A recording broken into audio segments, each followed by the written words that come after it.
आज की वीडियो के अंदर हम ऑर्गेनाइजेशनल बिहेवियर के डिफरेंट एलिमेंट्स को स्टडी करेंगे। ऑर्गेनाइजेशनल बिहेवियर के मेनली 5 एलिमेंट्स होते हैं। फर्स्ट वन इज एम्प्लॉयज और people, second one is structure, third one is technology, fourth one is social system and the fifth one is environment. अब हम इन 5 elements को वन बाय वन डिटेल के साथ discuss करते हैं। First element of organisational behaviour is employees और people. Employees or people are the core element of an organization, as a formation and existence of organization is not possible without people। कि किसी भी organisation का जो core element होता है ना, वो उसके एम्प्लॉयज़ होते हैं या उसके वर्कर्स होते हैं, क्योंकि किसी भी ऑर्गेनाइजेशन की एग्जिस्टेंस ही पॉसिबल नहीं है अगर उसके अंदर एम्प्लॉयज़ काम नहीं करते, क्योंकि एम्प्लॉयज़ के बगैर ऑर्गेनाइजेशन बन ही नहीं सकती, और जब बन ही नहीं सकती तो फिर वो कैसे ऑपरेट कर सकती है। तो ये कोर एलिमेंट होता है किसी भी ऑर्गेनाइजेशन का, उसके एम्प्लॉयज़ या उसके वर्कर्स या उसके अंदर जो लोग काम करते हैं। अब जब ऑर्गेनाइजेशन के अंदर लोग काम करते हैं, वो एक दूसरे के साथ इंटरेक्ट करते हैं, उनका एक दूसरे के ऊपर इन्फ्लुएंस भी होता है, जिसकी वजह से क्या होता है कि ऑर्गेनाइजेशन के अंदर एक सोशल सिस्टम डेवलप हो जाता है। सोशल सिस्टम का मतलब क्या है कि ऑर्गेनाइजेशन का एक कल्चर होता है, ऑर्गेनाइजेशन की नॉर्म्स होती हैं, वैल्यूज़ होते हैं, और एक सिस्टम डेवलप हो जाता है ऑर्गेनाइजेशन के अंदर। जब ऑर्गेनाइजेशन के अंदर काम करने वाले लोग एक दूसरे के साथ इंटरेक्ट करते हैं, एक दूसरे को इन्फ्लुएंस करते हैं। अच्छा, जो ऑर्गेनाइजेशन के अंदर लोग काम करते हैं ना, वो या तो इंडिविजुअल काम करते हैं या वो ग्रुप्स की शक्ल में काम करते हैं। जहाँ कहीं भी बहुत सारे लोग काम करते हैं ना, तो लाइक माइंडेड लोग जो है ना, वो हमेशा इकट्ठे होकर ग्रुप बना ही लेते हैं। तो इसीलिए ऑर्गेनाइजेशंस के अंदर जो लोग काम करते हैं, या तो वो इंडिविजुअली काम करते हैं या वो ग्रुप्स के अंदर काम करते हैं। वो ग्रुप्स फॉर्मल भी हो सकते हैं, वो इनफॉर्मल्स भी हो सकते हैं। फॉर्मल का मतलब यह है कि उनको ऑर्गेनाइजेशन ने खुद से बनाया हुआ है किसी टारगेट को अचीव करने के लिए। इनफॉर्मल का मतलब ये है कि लोग खुद से अपना ग्रुप बना लेते हैं, लाइक माइंडेड लोग इकट्ठे हो जाते हैं, और इसको कहते हैं इनफॉर्मल ग्रुप। ग्रुप छोटे भी हो सकते हैं, ग्रुप बड़े भी हो सकते हैं। ये डिपेंड करता है कि जो ग्रुप है उसके इंटरेस्ट किस तरह के हैं, या जो ऑर्गेनाइजेशन है उसका साइज़ कितना है। अगर बड़ी ऑर्गेनाइजेशन होगी जिसके अंदर बहुत सारे लोग काम करते हैं, बहुत एम्प्लॉयज़ की तादाद बहुत ज़्यादा है, तो वहाँ पे जो आमतौर पर जो ग्रुप्स बनते हैं वो बड़े होते हैं। जो ग्रुप्स है ना, वो इंडिपेंडेंट भी हो सकते हैं, या डिफरेंट ग्रुप्स एक दूसरे के ऊपर डिपेंडेंट भी हो सकते हैं। मतलब उनकी जो सोर्स ऑफ इन्फॉर्मेशन है वो किसी दूसरे ग्रुप के ऊपर डिपेंड कर सकती है, कि एक ग्रुप के पास कोई इन्फॉर्मेशन आई, उन्होंने नेक्स्ट किसी ग्रुप को वो इन्फॉर्मेशन पास कर दी, तो ये उनके दरमियान एक रिलेशनशिप डेवलप हो जाता है कि एक ग्रुप दूसरे ग्रुप से या तो इंडिपेंडेंट है या उसके ऊपर डिपेंड करता है। इस तरह जो ग्रुप्स हैं वो कम्प्लेक्स नेचर के भी हो सकते हैं, वो सिंपल या यूनिफॉर्म भी हो सकते हैं। और इसकी जो नेक्स्ट एस्पेक्ट है ना, कि ये जो ऑर्गेनाइजेशन के अंदर ग्रुप्स बनते हैं ना, ये वक्तन फ़वक्तन बन भी सकते हैं, इनके अंदर चेंजेस भी आ जाती हैं, और ये ग्रुप्स डिज़ोल्व भी हो जाते हैं ताकि कोई नया ग्रुप क्रिएट कर सकें। मतलब जो ऑर्गेनाइजेशन के अंदर ग्रुपिंग होती है वो फिक्स्ड नहीं होती, वो स्टैटिक नहीं होती, वो डायनामिक होती है, कि लोग ग्रुप्स बनाते हैं, time to time groups change भी हो जाते हैं, ग्रुप्स ख़त्म भी हो जाते हैं, डिज़ोल्व भी हो जाते हैं, और नए ग्रुप्स भी बन जाते हैं। और डिफरेंट ग्रुप्स जब एक दूसरे के साथ इंटरेक्ट करते हैं ना, तो वो एक कहीं ना कहीं एक दूसरे को इन्फ्लुएंस भी करते हैं जहाँ कहीं पॉसिबल होता है। बिकॉज जो ग्रुप्स होते हैं ना, वो कोई मशीन तो नहीं है, उसके अंदर लोग काम करते हैं, और लोग जो है ना वो मशीन नहीं होते, वो कहीं ना कहीं दूसरों के साथ इंटरेक्ट करते हैं, कहीं ना कहीं वो दूसरों को इन्फ्लुएंस भी करते हैं, पॉजिटिवली और नेगेटिवली भी इन्फ्लुएंस करते हैं। Organisations are form to serve people, कि जो ऑर्गेनाइजेशंस बनती है ना, वो लोगों को सर्व करने के लिए ही बनती हैं।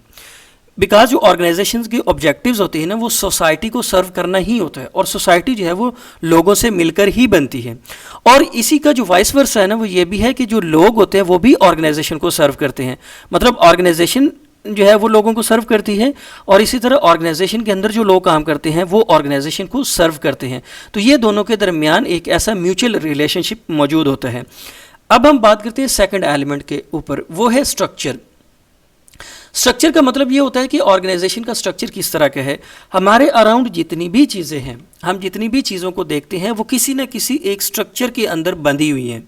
मतलब जो भी चीज़ या जो भी प्रोडक्ट, जो भी आइटम या जो भी चीज़ को हम अपनी रियल लाइफ के अंदर देखते हैं, वो किसी न किसी स्ट्रक्चर को फॉलो करती है, और अगर वो किसी स्ट्रक्चर को फॉलो ना करे तो इसकी एग्जिस्टेंस ही पॉसिबल नहीं होती, बिकॉज वो किसी स्ट्रक्चर का या किसी सिस्टम का पार्ट होती है। Structure means organisational structure, organisational structure का क्या मतलब होता है कि ऑर्गेनाइजेशनल स्ट्रक्चर ये चीज़ डिफाइन करता है कि who will report to whom, कौन किसको रिपोर्ट करेगा, बॉस और सबऑर्डिनेट का रिलेशनशिप कैसा होगा, फॉर्मल होगा, इनफॉर्मल होगा, कम्युनिकेशन चैनल्स किस तरह के होंगे, जो कम्युनिकेशन होगी वो आपकी फॉर्मल होगी या इनफॉर्मल होगी, रिटर्न होगी या वर्बल होगी, या कम्युनिकेशन किस तरह की जाएगी, टॉप टू बॉटम किस तरह होगी या बॉटम टू टॉप किस तरह होगी, या लैटरल कम्युनिकेशन किस तरह से होगी।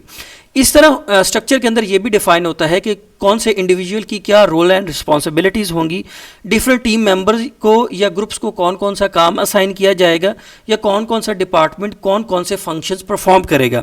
तो इसके अंदर आ जाती है आपका डिवीजन ऑफ वर्क, मतलब स्ट्रक्चर के अंदर काफ़ी सारी चीज़ें आ जाती हैं कि बॉस सबऑर्डिनेट का रिलेशनशिप आ जाता है, कम्युनिकेशन आ जाती है, रोल एंड रिस्पॉन्सिबिलिटीज़ आ जाती हैं, डिवीजन ऑफ वर्क आ जाता है, और डिफरेंट डिपार्टमेंट्स की फंक्शनैलिटी आ जाती है।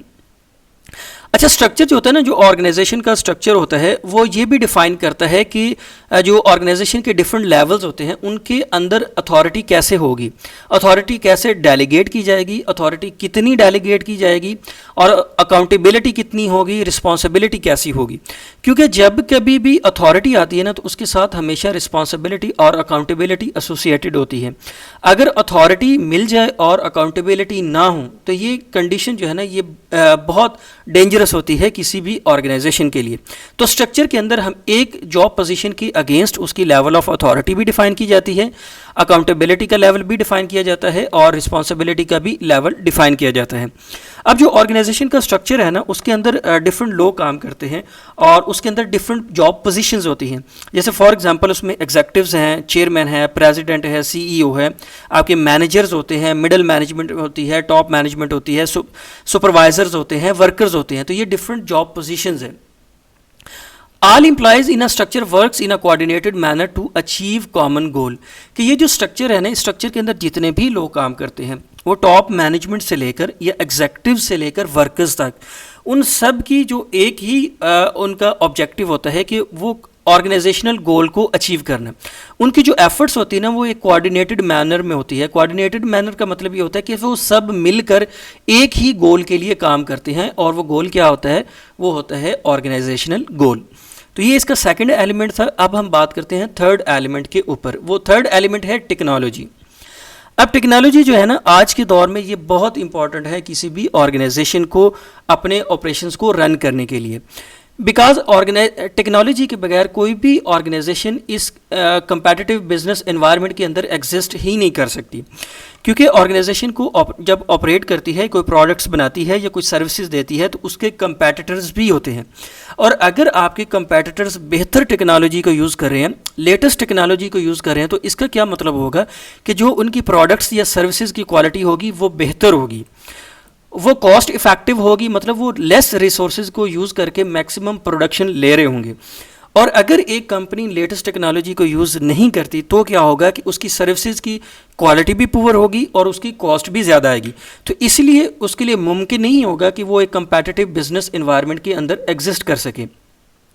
तो इसीलिए जो टेक्नोलॉजी है ना वो ऑर्गेनाइजेशंस के लिए इंडिस्पेंसिबल है, मतलब नागुज़ीर है कि टेक्नोलॉजी के बगैर ऑर्गेनाइजेशंस एग्जिस्ट ही नहीं कर सकती इस कंपेटिटिव बिजनेस एनवायरनमेंट के अंदर।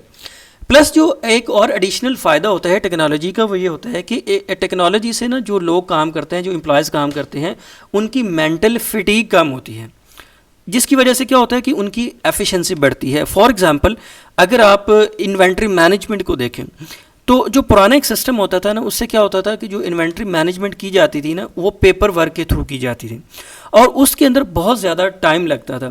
मतलब आप हर एक आइटम की एंट्री कर रहे हैं, कहीं ना कहीं उसकी रिकॉर्ड कीपिंग कर रहे हैं, तो आपके पास फाइल्स का एक बड़ा सारा स्टॉक बनता जा रहा है, एक बड़ा स्टैक बनता जा रहा है जिसके अंदर आपकी बहुत ज़्यादा फाइल्स पड़ी है। और अगर आपको किसी फाइल की ज़रूरत पड़ी फ्यूचर में तो क्या होगा कि आपको वो सारी फाइल की सर्चिंग करना पड़ेगी, वहाँ से मैन्युअली आपको वो फाइल आप निकालेंगे जिसकी आपको ज़रूरत है।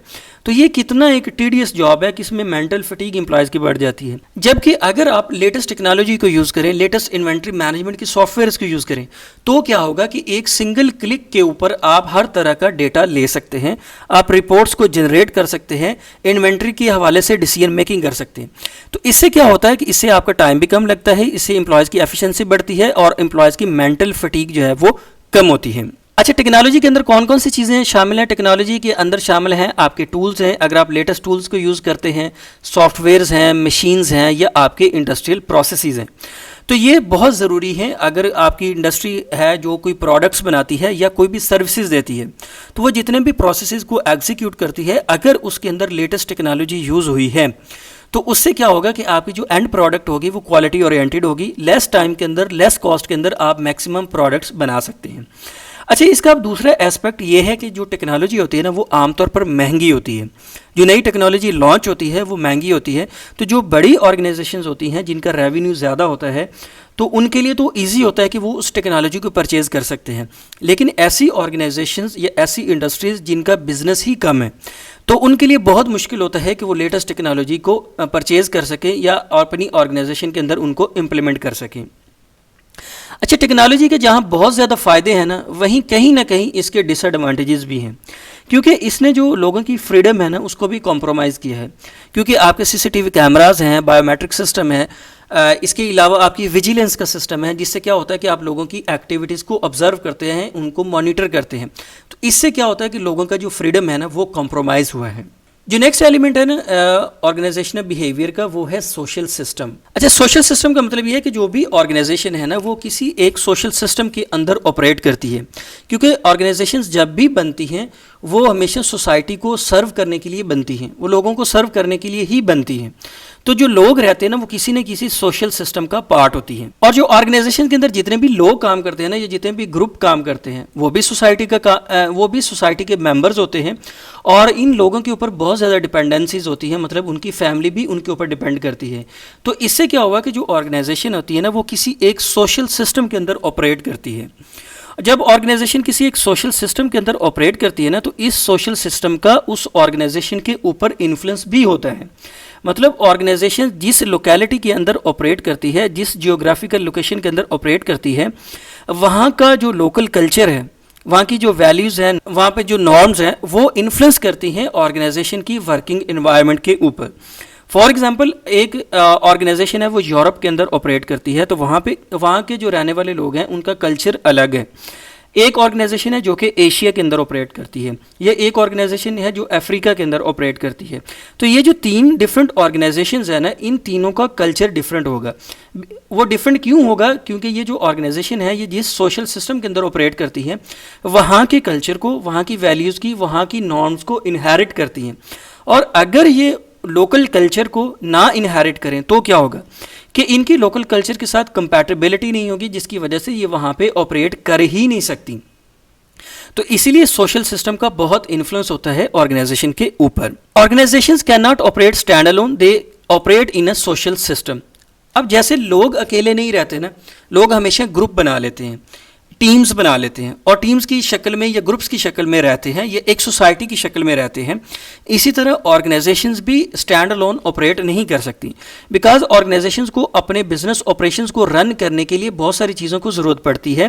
कहीं ना कहीं उनको रॉ मटेरियल की ज़रूरत पड़ती है, टेक्निकल सर्विसेज की ज़रूरत पड़ती है, चीज़ों के लेन देन की ज़रूरत पड़ती है, जिसकी वजह से वो दूसरी ऑर्गेनाइजेशंस के साथ इंटरेक्ट करती हैं। तो इसकी वजह से क्या होता है कि ऑर्गेनाइजेशन ऐसे एक सोशल सिस्टम के अंदर रहती हैं, एक सोसाइटी के अंदर काम करती हैं। Organisation perform all of its operations with the help of people who are part of the society. कि जो ऑर्गेनाइजेशन अपने ऑपरेशंस एग्जीक्यूट करती है ना, वो लोगों की ही मदद से करती है, बिकॉज ऑर्गेनाइजेशन के अंदर लोग ही काम करते हैं, एम्प्लॉयज़ ही काम करते हैं, और वो एम्प्लॉयज़ किसी सोसाइटी का ही पार्ट होते हैं, किसी सोशल सिस्टम का ही पार्ट होते हैं। तो इससे क्या मतलब हुआ कि ऑर्गेनाइजेशंस जो होती हैं वो जब भी बनती हैं तो वो सोसाइटी को सर्व करने के लिए बनती हैं, और वो किसी सोशल सिस्टम के अंदर ऑपरेट करती हैं। अब हम नेक्स्ट एलिमेंट पे बात करते हैं, वो है एक्सटर्नल इन्वायरमेंट। एक्सटर्नल इन्वायरमेंट का ऑर्गेनाइजेशन के ऊपर बहुत सारा इन्फ्लुएंस होता है। बहुत सारे एक्सटर्नल फैक्टर्स होते हैं जो कि ऑर्गेनाइजेशन को इन्फ्लुएंस करते हैं। एक तो अभी हमने देखा सोशल सिस्टम, ये भी एक एक्सटर्नल फैक्टर होता है। इसके अलावा भी बहुत सारे ऐसे फैक्टर्स होते हैं जो कि ऑर्गेनाइजेशन को इन्फ्लुएंस करते हैं। जैसे कंट्री की इकोनॉमिक कंडीशंस होती हैं, उसकी पॉलिटिकल स्टेबिलिटी या इंस्टेबिलिटी है, सोशल सिस्टम है, लीगल फ्रेमवर्क है, रेगुलेटरी अथॉरिटीज़ हैं, टेक्नोलॉजिकल एडवांसमेंट है। ये सारी चीज़ें या ये वो फैक्टर्स हैं एक्सटर्नल जो किसी भी ऑर्गेनाइजेशन को इन्फ्लुएंस करते हैं। और इनका इन्फ्लुएंस ऑर्गेनाइजेशन के ऊपर किस तरह का होता है कि ये इन्फ्लुएंस करते हैं एम्प्लॉयज़ के एटीट्यूड को, बिहेवियर को, मोटिवेशन को और कमिटमेंट को। वो किस तरह के होते हैं कि अगर कोई कंट्री ऐसा है जो कि डेवलप्ड कंट्री है, वहाँ पे टेक्नोलॉजी का यूज़ ज़्यादा होता है, तो वहाँ पे क्या होगा कि जो लोगों का एटीट्यूड या बिहेवियर होगा काम के हवाले से वो डिफरेंट होगा, क्योंकि उनकी मेंटल फटीग कम होगी। और इसके अलावा अगर आप इसका दूसरा एस्पेक्ट देखें कि किसी ऐसे कंट्री में जहाँ पे कोई ऑर्गेनाइजेशन ऑपरेट कर रही है, जहाँ पे टेक्नोलॉजिकल एडवांसमेंट कम है, जहाँ पे टेक्नोलॉजी का यूज़ कम हो रहा है, तो वहाँ पे जो लोग काम करेंगे ना, उनका एटीट्यूड और बिहेवियर डिफरेंट होगा, क्योंकि उनको फिजिकल वर्क ज़्यादा करना पड़ेगा, उनकी मेंटल फटीग ज़्यादा होगी। इसी तरह ये जो डिफरेंट फैक्टर्स हैं ना, इनका इफेक्ट किसी इंडिविजुअल की मोटिवेशन के भी ऊपर होता है और कमिटमेंट के ऊपर भी होता है। बिकॉज अगर किसी कंट्री की इकोनॉमिक कंडीशंस अच्छी हैं, तो इसका मतलब ये है कि वहाँ पे जो ऑर्गेनाइजेशंस काम करती हैं उनको भी ज़्यादा प्रॉफिट मिलता होगा, उनका भी ऑपरेशंस जो होते हैं वो स्मूथली रन होते होंगे, जिसकी वजह से क्या होगा कि वो कहीं ना कहीं एम्प्लॉयज़ की मोटिवेशन के लिए भी काम करते होंगे, वहाँ पे एम्प्लॉयज़ की कमिटमेंट भी ज़्यादा होगी, क्योंकि वो एक स्टेबल्ड और एक डेवलप्ड कंट्री के अंदर काम करते हैं। और इसके अलावा अगर आप इसका दूसरा एस्पेक्ट देखें ना, कि कोई ऑर्गेनाइजेशन किसी ऐसे कंट्री में काम करती है जहाँ पे इकोनॉमिक स्टेबिलिटी नहीं है, वहाँ पे इन्फ्लेशन बहुत ज़्यादा है, और उसके क्रॉसपॉन्डिंग जो है लोगों की जो पे पैकेजेस हैं या जो इंसेंटिव्स या रिवार्ड्स हैं वो बहुत कम है, तो वहाँ पे लोगों की मोटिवेशन बहुत कम होगी, उनकी कमिटमेंट बहुत कम होगी। अच्छा, इसका जो नेक्स्ट एस्पेक्ट है ना, कि ऑर्गेनाइजेशन भी एक्सटर्नल इन्वायरमेंट को इन्फ्लुएंस करती है इन सम केसेस। ये एक बड़ी अजीब सी बात है कि ऑर्गेनाइजेशन एक्सटर्नल फैक्टर से इन्फ्लुएंस होती हैं, लेकिन ऑर्गेनाइजेशन भी एक्सटर्नल एनवायरनमेंट को इन्फ्लुएंस करती हैं। वो कैसे करती हैं कि फॉर एग्जांपल किसी एक ऑर्गेनाइजेशन थी, उसने कोई ऐसा इनिशिएटिव लिया। फॉर एग्जांपल कोई एक ऐसी ऑर्गेनाइजेशन है जिसने किसी एक बड़े सिटी के अंदर ट्रैश हैंडलिंग के लिए उन्होंने कोई इनिशिएटिव लिया कॉर्पोरेट सोशल रिस्पॉन्सिबिलिटी के प्रोग्राम के तहत, और उन्होंने इतनी अच्छी सर्विसेज प्रोवाइड की कि गवर्नमेंट ने उनको देखते हुए ऐसे प्रोग्राम्स लॉन्च किए दूसरे सिटीज़ के अंदर, या जो प्रोग्राम वही ऑर्गेनाइजेशन रन कर रही थी उसको उन्होंने टेकअप किया, मतलब उन्होंने उनके प्रोग्राम्स को एक्सटेंड किया। तो यहाँ पे क्या हुआ कि इस ऑर्गेनाइजेशन ने इन्फ्लुएंस किया है कंट्री के ऊपर, उस सिटी के ऊपर या गवर्नमेंट के ऊपर या उस एनवायरनमेंट के ऊपर। तो ये डिफरेंट एलिमेंट्स थे। I hope you understand my point. Thank you.